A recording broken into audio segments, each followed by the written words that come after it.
Freetrailer is a Danish microcap company operating within the growing sharing economy. Through its mobile app, Freetrailer gives customers the opportunity to rent a trailer free of charge. Within the app, customers may for a fee reserve a specific trailer, rent the trailer for a longer time, or buy insurance in case of injury. These add-on services within the app costs money but is still very cheap for people who needs to rent a trailer for a couple of hours. The company trades at a market cap of 750 million Danish kroner at a share price of 80 kroner. The CEO Nikolaj Frisch has been absolutely excellent since coming in. He's not the founder, but is very capable and seems to be the right person for the phase that the company is in. With some companies, I believe it's important to understand the proof of concept before investing. Why is the service a win-win situation? Why will the concept grow with word of mouth, with low marketing costs? Why will the concept transfer into new regions and grow by international expansion beyond Freetrailer's home market? First of all, a trailer costs a fair bit of cash to buy outright. It's very convenient to own a trailer yourself instead of renting one. However, I think it's fair to say that for most, we don't use the trailer enough during the year to defend the large investment. What is the easy solution to the problem? A company that owns many trailers, places them out in different places, and rents them out to everyone for a small fee. The value proposition is clear and solves a problem that's existent in many different countries. Freetrailer's app solves a problem, and their solution is a win-win proposition for both the company and the customers. With such an easy but brilliant concept, there's bound to be some competition. Freetrailer has a notable one in Brandenburg, owned by the Swedish public company Storskogen. However, I believe that Freetrailer will win this war. There is a customer lock-in through the app that may drive towards a winner-takes-all market. Why would you want to have more than one trailer app in your phone? Freetrailer and Storskogen doesn't necessarily compete only on costs. As more and more customers use one app, it becomes a customer push towards Freetrailer, not a company pull. This could create a winner-takes-most market, and Freetrailer is the clear leader with a first-mover advantage. There's little incentive for customers to switch services, as they don't really compete on price, but rather convenience and tech savviness. I expect Freetrailer's moat to expand in the coming years and deem them as the winner in this space. Okay, so now we have established the proof of concept. Now, will the concept scale and make Freetrailer's shareholders happy as well as their customers? Yes is the short answer. It seems that customers rather want to buy insurance than to risk being responsible for any damage to the trailer. Customers rather want to reserve a trailer than to risk missing the one closest to them. The so-called free of charge are perhaps not so free after all. In addition, the trailer is only free for a limited time. If you have ever moved furniture, you know that it might take a bit more time than you'd like.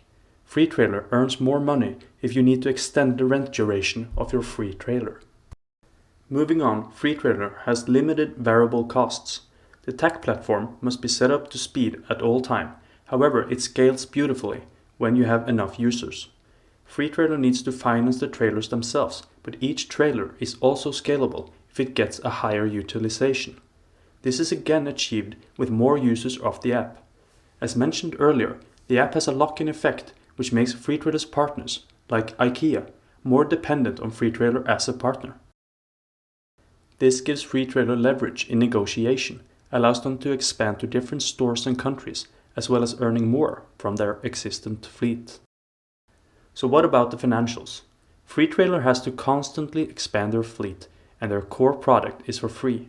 They need expensive tech employees to constantly improve their app.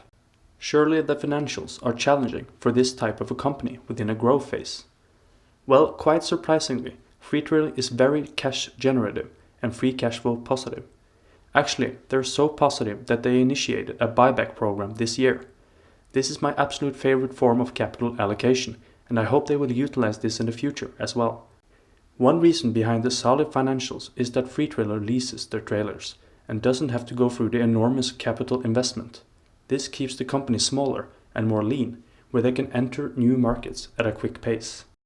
Furthermore, I believe the company has untapped pricing power, which they can accumulate in order to widen their moat. By accumulating their pricing power, I mean that the company makes sure that the economic goodwill is higher than the accounting goodwill. The customer thereby receives a better service than what they are paying for, building up trust and loyalty between the service provider and the customers. The concept of economic versus accounting goodwill is a concept Buffett has talked about in his shareholder letters and is highly recommended reading.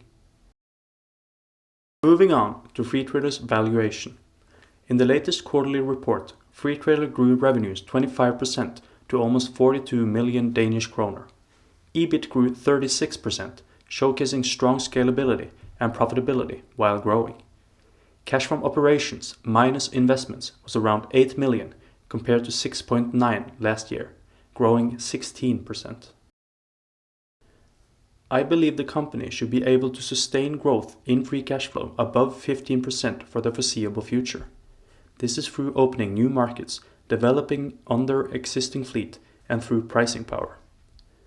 If you look at the companies I'm usually interested in, it's companies that don't need capital to grow. Therefore, they may pay a very strong dividend.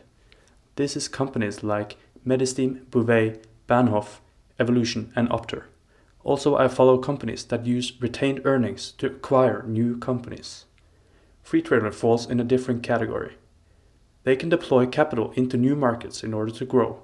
I don't want to see a dividend, as I'd rather see them invest in more markets and into growth markets like the Netherlands. I prefer the Netherlands to Germany, as the Germans tend to be slow adopters of new technologies due to a range of reasons.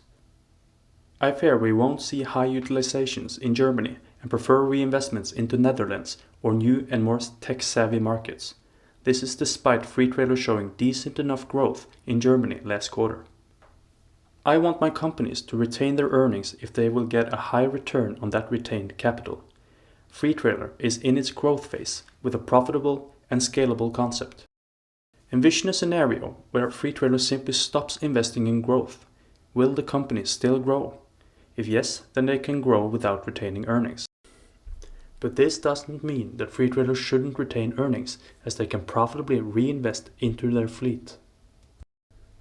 The problem is that I believe that the company is priced for higher than 15% growth in the short run. They trade at 40 times earnings, or a nearly 3% free cash flow yield. The exact numbers depend on how you deal with the leasing costs, as well as the depreciation of these assets. Also, it's difficult to assess what is growth and what is maintenance capex. Based upon how you handle the accounting and leasing, you may get a more favorable valuation.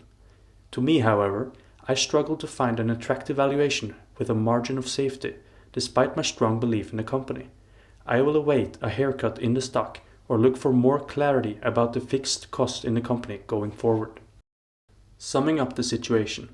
This is a micro-cap company trading at a market cap of 750 million Danish kroner. They are trying to capture a large market within many different regions. The share price may therefore be very lumpy and could be hit with negative news. If the company needs to pull back from Germany or other markets in the future, the share price will likely take a large hit. Still, try to keep the eyes on the long-term journey. The company is the market leader in several core markets that still has room to expand. The financials are strong, and with revenue growth around 10% and a bit of margin expansion, then the current valuation could be justified. As always, I'm interested in stocks over the long term and don't try to forecast the stock movements within the next year. However, I will look for a haircut in the stock price or stronger than expected growth in the coming quarters before initiating a position in the stock. This is not financial advice. Thanks for listening.